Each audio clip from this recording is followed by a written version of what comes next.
Hello, my name's Rupert and I'm one of the developers at CodeLingo working on CodeLink down here in tropical South New Zealand.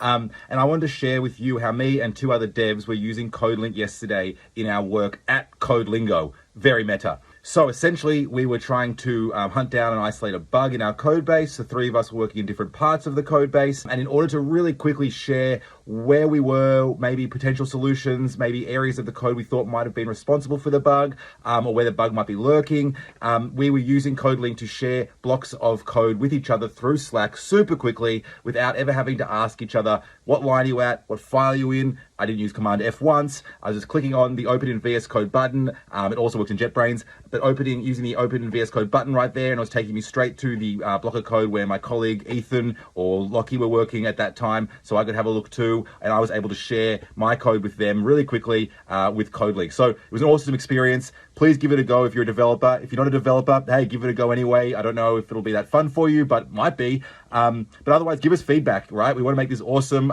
We use it. We're getting high on our own supply here at CodeLingo. So yeah, let's keep it up. Sounds great. Bye.